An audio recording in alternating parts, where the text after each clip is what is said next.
Assalamualaikum warahmatullahi wabarakatuh. Nama saya Fahma Mu'jizatil Qur'ani, NIM 186-160. Di sini saya akan menjelaskan tentang konstruksi model penyebaran penyakit COVID dari jurnal yang berjudul SARS-CoV-2 Outbreak and Control in Kenya, Mathematical Model Analysis. Pada jurnal ini, model matematika yang digunakan untuk mengetahui penyebaran COVID di Kenya adalah model SEIHCRD. Pada model SEIHCRD ini, total populasi yaitu N dibagi menjadi 7 subpopulasi, yaitu ada S, E, I, H, C, R, dan D. S adalah susceptible, yaitu individu yang rentan terhadap penyakit, di mana individu tersebut belum ada riwayat terkena penyakit COVID sebelumnya. Kemudian E adalah exposed, yaitu individu yang terpapar, di mana individu belum menunjukkan gejala. I adalah infectious, yaitu individu yang telah terinfeksi. H adalah hospitalized, yaitu individu yang dirawat inap di rumah sakit. C adalah critical, yaitu individu yang berada dalam keadaan kritis dan dipindahkan ke ruang ICU. Recovered adalah R, yaitu individu yang sembuh dari penyakit. Dan yang terakhir adalah kompartemen D, yaitu death, yaitu individu yang meninggal karena penyakit COVID. Sehingga ia akan digambarkan seperti pada figur 1. Berikut adalah alur singkat dari perpindahan di setiap kompartemennya. Pada kompartemen S, ada panah masuk yang artinya adalah masuknya individu rentan ke dalam negara dari negara lain. Sehingga ia masuk ke kompartemen S. Lalu dari kompartemen kelas S ini, ia akan berpindah ke kelas E ketika ia terpapar dan tanpa gejala. Dari kompartemen E ini, ia akan menuju ke kelas I apabila ia yang sebelumnya belum menunjukkan gejala, sekarang sudah menunjukkan gejala terinfeksi, sehingga ia dimasukkan ke kelas I, dan ia bisa masuk ke kelas R apabila individu tersebut sudah sembuh. Nah, dari kompartemen I ini ada panah masuk dari luar, itu artinya adalah masuknya individu yang terinfeksi dari negara lain ke dalam negeri. Sehingga ia akan masuk ke kompartemen I. Di kompartemen I ini, yaitu individu yang terinfeksi, ia dapat isolasi mandiri di rumah atau dirawat di rumah sakit. Bagi individu yang dirawat di rumah sakit, ia akan masuk ke kelas H, dan jika individu dari kelas H ini semakin kritis, ia akan masuk ke kelas ICU, yaitu kompartemen C. Pada kompartemen C ini, dia akan berpindah ke kelas D apabila ia meninggal karena COVID, dan dia bisa kembali ke kelas H apabila ia pulih dari masa kritis. Kembali lagi di kompartemen H, ia bisa menuju ke kelas D, juga bisa menuju ke kelas R. Dia bisa menuju ke kelas D apabila individu tersebut meninggal karena COVID, dan dia bisa menuju ke kelas R apabila ia sudah pulih dari penyakit. Sehingga model yang menggambarkan persamaan dinamik COVID di Kenya dengan model SEIHCRD adalah sebagai berikut. Di sini ada 7 persamaan dari laju perpindahan individu kompartemen S terhadap waktu hingga laju perpindahan individu kompartemen D terhadap waktu. Dengan kondisi awal ketika T sama dengan 0, S0 lebih dari 0, dan E0, I0, H0, C0, R0, dan D0 lebih dari atau sama dengan 0. Lalu pada tabel 3.1 dan tabel 3.2 adalah variabel dan parameter yang digunakan dalam penyebaran penyakit COVID. Variabel yang digunakan adalah seperti yang sudah dijelaskan sebelumnya, yaitu SEIHCRD, dan parameter yang digunakan adalah sebagai berikut. Di sini yang pertama ada lambda, mereka yang memasuki negara dari negara lain. Kemudian ada P, yaitu proporsi individu rentan yang memasuki negara dari negara lain. Kemudian ada K, yaitu laju pemulihan setelah terpapar. Kemudian ada beta 0, yaitu laju kontak efektif antara individu rentan dan terinfeksi. Kemudian ada beta 1, yaitu laju kontak efektif antara individu rentan dan yang dirawat di rumah sakit. Ada beta 2, laju kontak efektif antara individu rentan dan yang berada di ICU. Kemudian ada gamma, yaitu laju transisi dari yang terpapar E ke tertular, yaitu kompartemen I. Ada A, yaitu laju rawat inap, omega, yaitu laju pemulihan setelah treatment, delta adalah laju transfer perawatan ke ICU, sigma adalah laju pemulihan dari ICU, H adalah efek jaga jarak, Z efek pengujian massal, M adalah laju kematian karena COVID. Selanjutnya, saya akan menjelaskan tentang perubahan individu di setiap kompartemennya, yaitu penambahan individu dan pengurangan individu. Yang pertama adalah pada kompartemen S, ada penambahan jumlah individu dan ada pengurangan jumlah individu. Penambahan jumlah individu rentan pada kompartemen S ini dipengaruhi oleh masuknya individu rentan ke dalam negara dari negara lain sebesar rho. Sehingga panah masuk ini seperti yang sudah saya jelaskan sebelumnya, terdapat mereka yang memasuki negara dari negara lain sebesar lambda, dan rho ini adalah proporsi individu rentan yang masuk ke dalam negara. Sehingga ia akan menambah jumlah individu rentan pada kompartemen S. Kemudian, pengurangan jumlah individu rentan pada kompartemen S ini dipengaruhi oleh tingkat generasi kasus COVID, yaitu lambda dikali S, di mana lambda ini adalah kekuatan infeksi.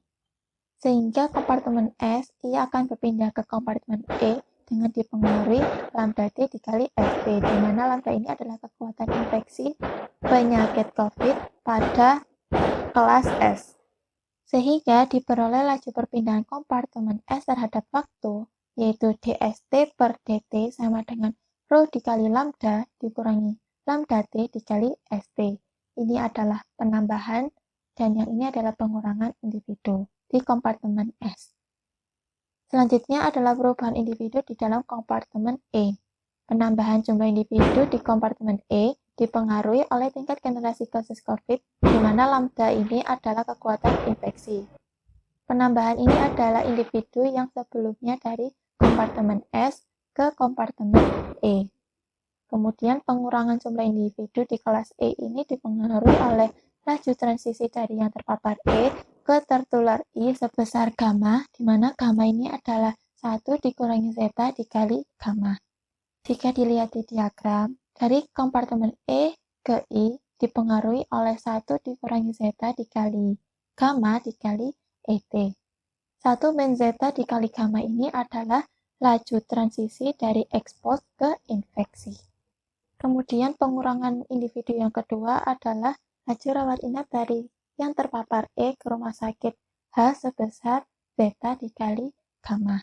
Jadi dari kelas E, ia akan berpindah ke kelas H sebesar zeta dikali gamma. Dan pengurangan terakhir dipengaruhi oleh laju individu yang sembuh dari terpapar sebesar K. Sehingga dari kelas E ke kelas R, yaitu dipengaruhi kappa dikali ET, di mana kappa ini adalah laju kesembuhan penyakit dari expose ke recover. Sehingga diperoleh laju perpindahan kompartemen E terhadap waktu, DET per DT sama dengan lambda T dikali ST dikurangi 1 dikurangi zeta dikali gamma ET dikurangi zeta dikali gamma kali ET dikurangi kappa ET. Lalu negatif 1 min zeta gamma ET dikurangi zeta gamma ET ini dapat disederhanakan sehingga bersamanya menjadi lambda T ST dikurangi kappa ET dikurangi gamma ET. Yang ketiga adalah perubahan individu di dalam kompartemen I. Penambahan jumlah individu di kompartemen I ini dipengaruhi oleh yang pertama masuknya individu terinfeksi ke dalam negara dari negara lain. Kemudian laju transisi dari yang terpapar E ke tertular I sebesar gamma, di mana gamma adalah 1 dikurangi zeta dikali gamma. Sedangkan pengurangan jumlah individu terinfeksi pada kompartemen I ini dipengaruhi oleh laju rawat inap dari individu yang terinfeksi I ke rumah sakit H sebesar alfa. Dari I ke H dipengaruhi oleh alfa IT, di mana alfa ini adalah laju rawat inap. Dan pengurangan kedua dipengaruhi oleh laju kematian dari individu terinfeksi I sebesar mu I. Sehingga diperoleh laju perpindahan kompartemen I terhadap waktu sama dengan 1 dikurangi rho dikali lambda ditambah 1 dikurangi zeta kali gamma ET dikurangi alfa IT dikurangi mu I IT. 1 min rho dikali lambda ini adalah maksudnya individu terinfeksi dari negara lain. 1 min zeta gamma ET adalah transisi dari yang terpapar E ke tertular I. Kemudian ada pengurangan alfa IT, yaitu dari kelas I ke H, dan ada mu I dikali IT, yaitu dari kelas I ke D. Selanjutnya yang keempat adalah perubahan individu di dalam kompartemen H, hospitalized. Penambahannya dipengaruhi oleh laju rawat inap dari kelas E ke kelas H, yaitu sebesar zeta gamma.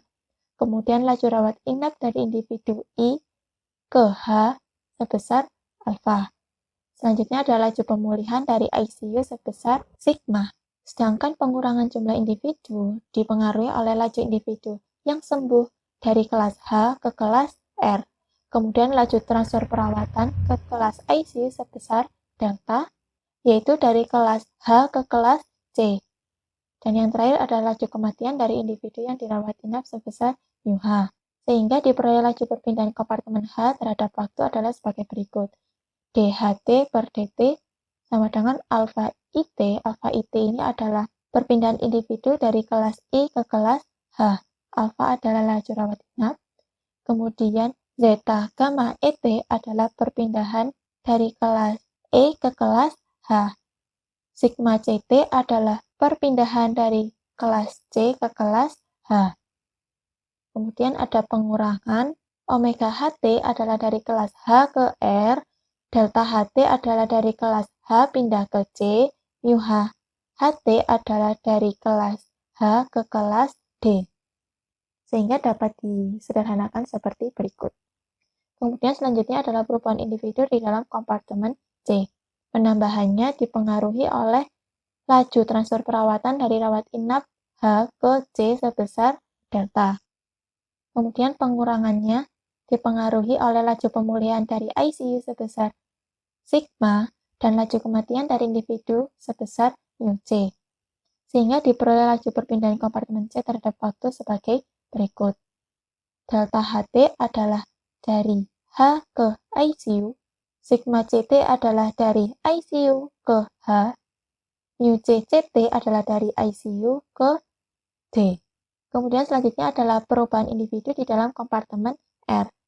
Pada kompartemen R ini hanya ada penambahan jumlah individu, yaitu dipengaruhi oleh laju individu sembuh dari terpapar sebesar K dan laju individu sembuh setelah perawatan dari rumah sakit sebesar omega. Sehingga diperoleh laju perpindahan kompartemen R terhadap waktu adalah sebagai berikut. Kappa ET adalah dari kelas E ke R dan omega HT adalah dari kelas H ke R. Yang terakhir adalah perubahan individu di dalam kompartemen D. Pada kompartemen D ini juga hanya ada penambahan jumlah individu. Penambahannya ini dipengaruhi oleh yang pertama, laju kematian dari individu di ICU sebesar mu C, laju kematian dari individu yang dirawat inap sebesar mu H, dan laju kematian dari individu terinfeksi sebesar mu I. Sehingga diperoleh laju perpindahan kompartemen D terhadap waktu yaitu mu C dikali CT ditambah mu H kali HT ditambah mu I dikali IT. Mu C CT adalah C ke D, mu H HT adalah dari kompartemen H ke D, dan mu I IT adalah dari kompartemen I ke D. Sekian untuk penjelasan saya mengenai konstruksi model penyebaran penyakit COVID-3-nya dengan model SIIHCRD. Apabila ada salah kata, mohon dimaafkan.